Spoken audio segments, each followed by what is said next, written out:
Hello YouTube, this is Frugal and welcome back to part 2 of Frugal's Hangar First Impressions look at the RW Designs Twin Otter for X-Plane 10. Now, this is not exactly part 2, it's a re-recorded part 2. After I put up part 1, I had a few comments from people saying, "Hey Frugal, are you using version 1.1?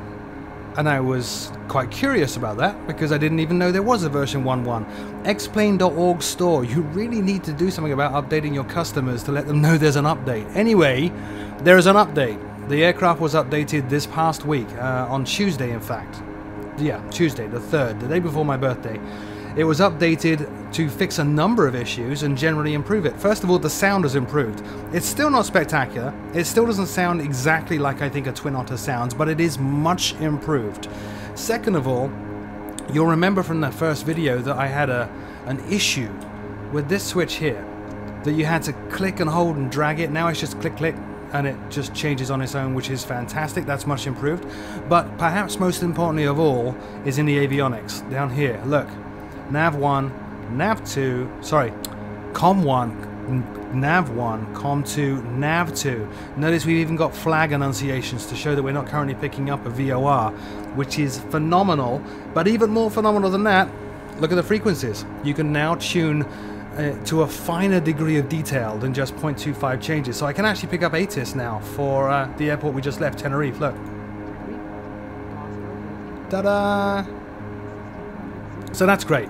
Another issue that people pointed out to me was, well, they didn't really point it out to me. They kind of did and kind of didn't. They said, you know, you can change the frequencies in the GPS display. Yes! Yes, I know I can change the frequencies in the GPS display, but there is a radio stack here that I thought I would use because it's there for a reason. But more to the point, though, if you do use that GPS, it's X-Plane 10.3's built-in GPS.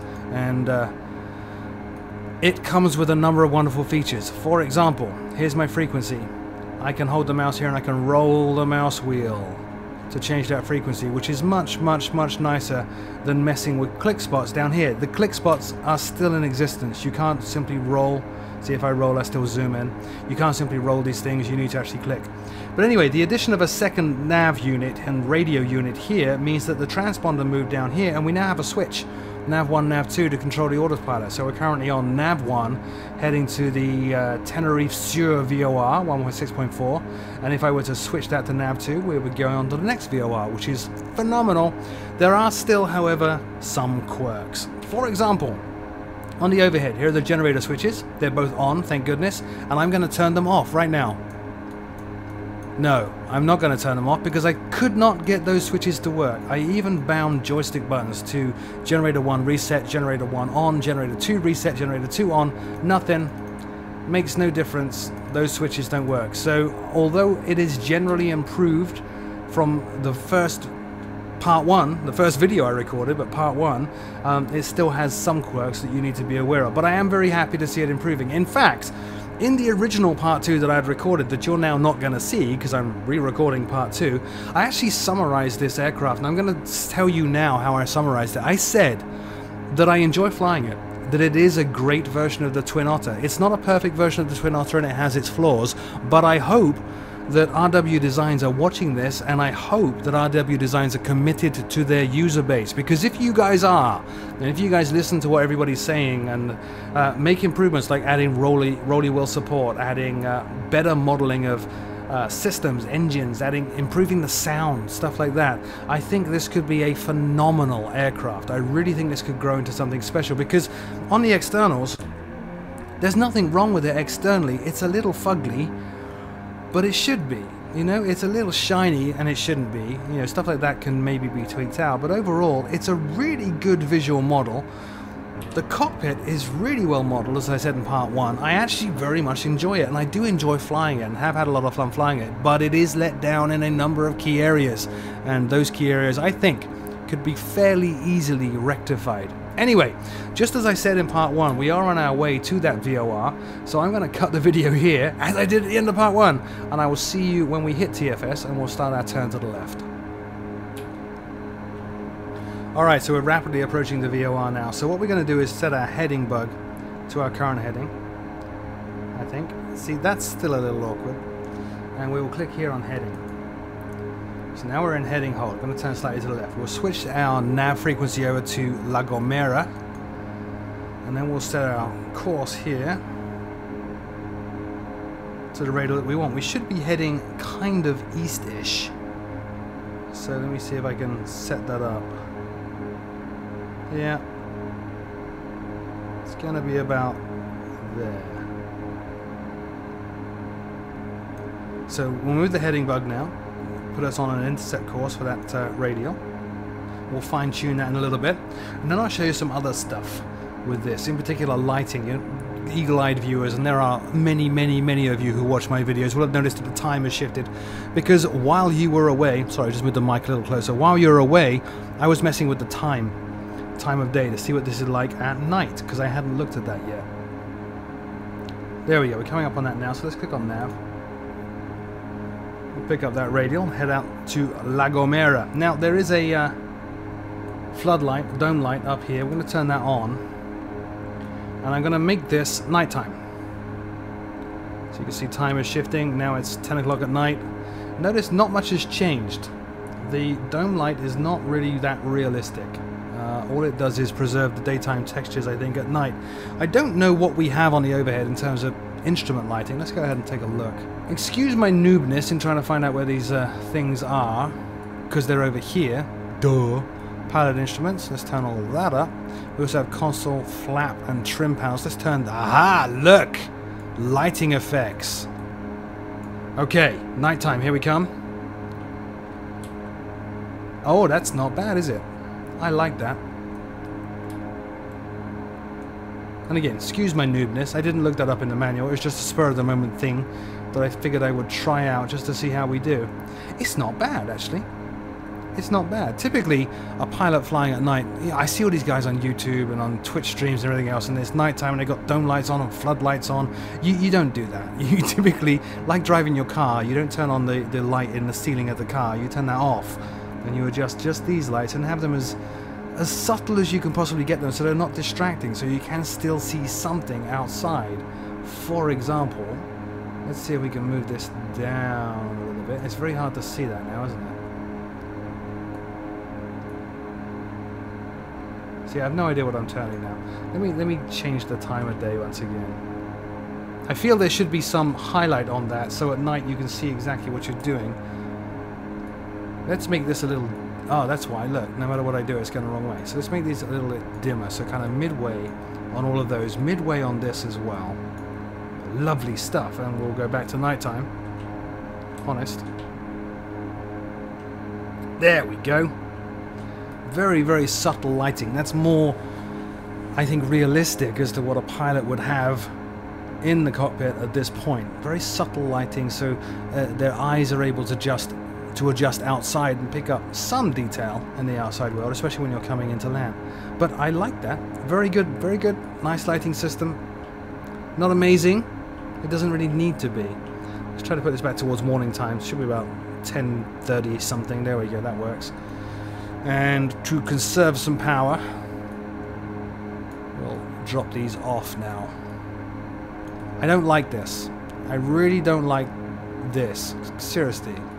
Make these rotatey wheels, mouse wheels. That's kind of nice, actually, having that on a little bit. Just highlighting everything overhead. Very lovely. Anyway, so we're on course now. We're heading to La Gomera, at which point, when we hit La Gomera, we're going to go direct to Hierro, which is our destination airport. We are heading approximately... You know what? I screwed up. We're actually going the wrong way. We shouldn't be heading east. We should be heading west. So I'm going to fix that, and I'll see you once we hit La Gomera. Okay, 5 miles out now from La Gomera, so we're going to go direct to GCHI using the GPS. So I've already got this set in from a previous flight. It tends to hold that stuff over. But we'll click on direct to GCHI. Perfect. Enter. Activate. Go back to the flight plan. Good. And then we can click on CDI. And that will switch over from VLOC to GPS. And the aircraft will start turning since we're already in nav. There's not much more to do now until we're about 10 miles out from GCHI, which point we'll start the descent and get in the pattern ready for landing. So see you there.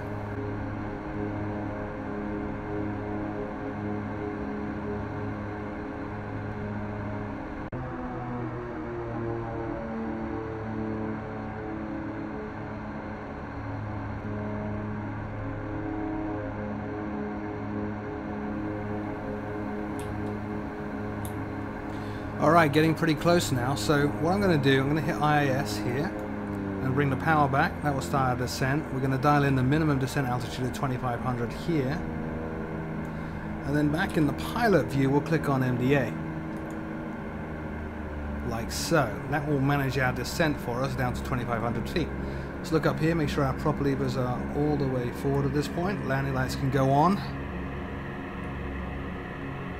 I think we're good to go. So once we hit 2,500 feet, we're going to be landing on runway 16. The runway is right here, and we are approaching it at 90 degrees. So we're going to turn onto the reciprocal of 340. So I'll put in a heading hold here at 340. Well, sorry, move the heading bug to 340. And we'll turn to that heading shortly. And that will put us on the downwind leg into Hierro. Quite a savage rate of descent there. Not entirely sure why. I can ease that up because we're in IIS hold. All I need to do is increase the power, and our rate of descent will ease up as you would expect. So good to see that working.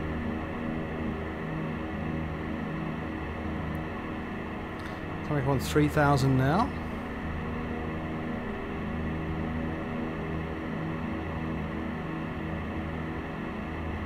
And as we level off, we'll click on heading hold, and the aircraft will start its right hand turn to put us downwind. Everything working exactly as it should, which is great. Now, quite a tricky runway to land on. It's a little bit like Gibraltar. You have a rock face next to the runway, and obviously whenever you have that, you can have an issue with wind bouncing off that rock face and kind of rolling. I've landed here a few times now, in re-recording this at least, so you do get a little bit of a crosswind as you come in on finals there, but nothing serious. And we're just going to go about 3 or 4 miles out, and then we'll turn on base. Now our speeds come down quite a bit, so we're going to increase the power here. Don't want to go too slow, don't want to hold everybody up. Now obviously I can't see the runway behind me at this point. Alright, so we're at 4 miles now, so I'll stop and turn off the cheat mode. We will disable the autopilot at this point. I have a light fuel level, which is to be expected.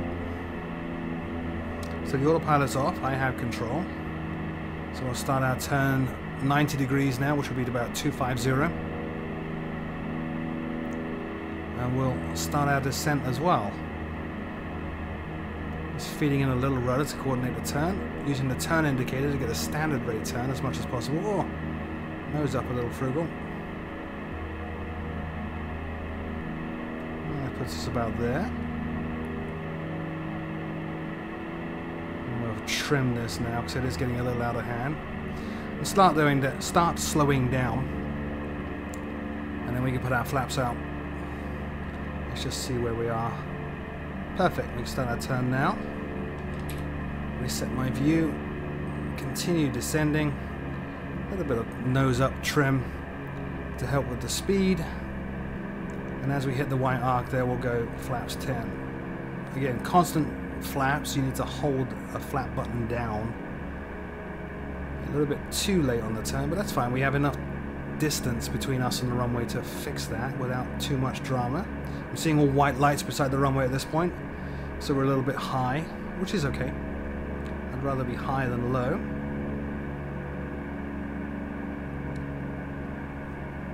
And we're nice. Everything's trimmed out and looking really quite pleasant at this point.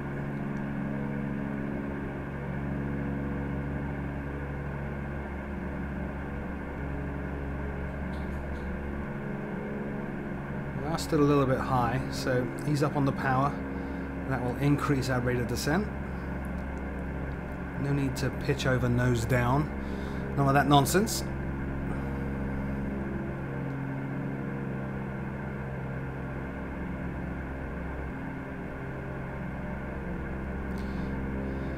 Now that's another little quirk of this aircraft that I have, is that bringing the flaps out, particularly landing flaps, I would expect to see the nose balloon up, and it really doesn't.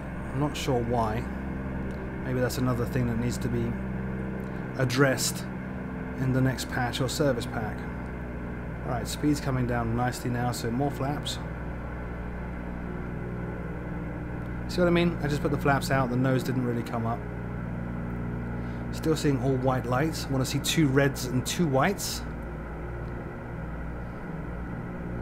And I'm having to hold pressure on the stick here. Remember, I'm flying with the joystick.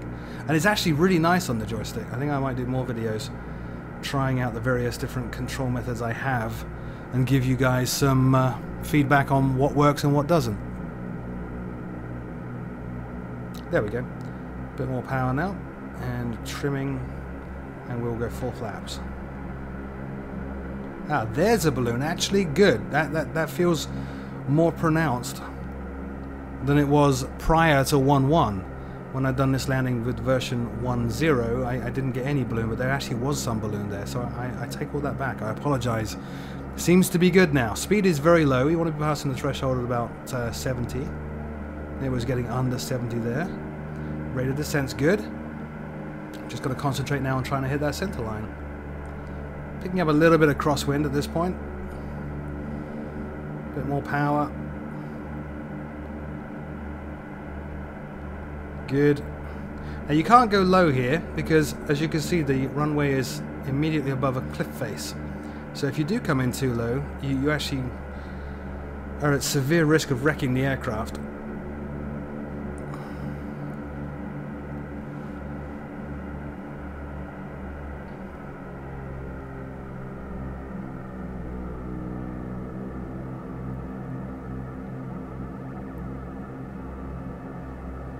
Yeah, look, crosswind.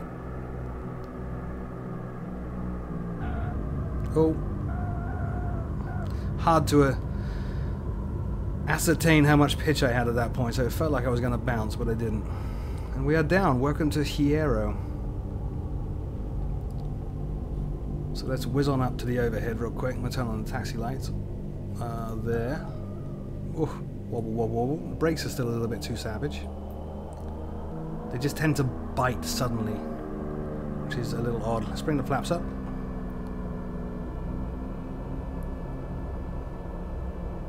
And once we get off this runway, I'll fire up the replay and talk you through my final impressions, much of which you've had already since I gave them away a little bit at the start of this video. I do like its taxi performance. It's very easy to taxi. Good. So let's put the parking brake on, turn our landing lights off, and we will activate the replay mode. So let's go from about... where is this? That's good. Let's go a little bit further from there. We can look at the outside model as well. No gear animation, obviously, because it's fixed gear. So as I said, it has quirks, and some of the quirks have been addressed with the 1.1 update. So we now have nav 1, nav 2, com 1, com 2. We can switch between them, which is great. The battery switch is no longer click and drag, it's just click, which is much more natural. Little quirks like that all seem to have been ironed out. The sound has been slightly improved as well in this 1.1 update, and I like that, but there is still aspects to it that I think could be improved. I think the sound could be dramatically improved. I think adding the mouse wheel support on the radios in particular would be huge. And just little things like that. Increasing the fidelity, I think, of the systems modeling, in particular the engines and the engine performance, would be great. In terms of flight model, it feels fine. It feels actually really nice. In many ways, it feels smoother than the Aerosoft Twin Otter, which again is my only experience with a Twin Otter, so that's why I'm tending to compare it to that so much. Overall, though, I think if RW Designs continue updating this, continue supporting this, continue listening to their users, I think this could be a really good addition. Now, if you're in the market for the perfect Twin Otter right now for X-Plane, absolutely perfect, with no issues, no flaws, this probably is not for you. You might want to hold off. But if you're willing to put up with a few flaws in order to get what is actually a very nice flight model, very fun aircraft to fly, surprisingly, I would go for this. In fact, as you know from part 1, I did go for this. I bought this and I don't have buyer's remorse. I'm pretty happy with it. I'm interested to see how this landing goes there. You can see a little bit of crosswind there. Nose is pointing sideways already. And I do like X-Plane's depiction of an aircraft in a crosswind. It looks very fluid and very natural, very real. I like it a lot. Alright, flaps are coming down now. Haven't seen the flaps animation, but there they are. Looking good. Now, as I said in the video notes on part 1, same applies here. All the scenery that I'm using is free scenery from the X-Plane World Gateway and also from Sim Heaven. And AL Pilot X, of course, for his wonderful meshes. That's where the scenery is coming from, if you're interested. You notice that Hierro actually has 3D buildings and static aircraft, whereas Tenerife didn't have any of that. Alright, so as we get closer, let's go and put the view actually on the runway. It's a much more dramatic view, I think. There we are. I'm going to zoom the camera in as we bring this Twin Otter into land. Presumably carrying some eager holidaymakers, given that we're flying Maldives.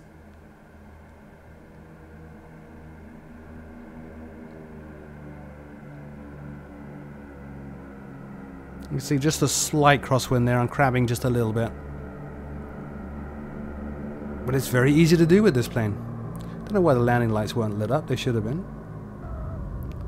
Nice flex as well on those struts as we touch down. Anyway, that's it for this 2-part FROOGLE'S hangar and first impressions of the RW Designs Twin Otter, or DHC6, for X-Plane. As always, my name is Frugal. Thank you so very, very much for watching. And until next time, I'll see you all soon.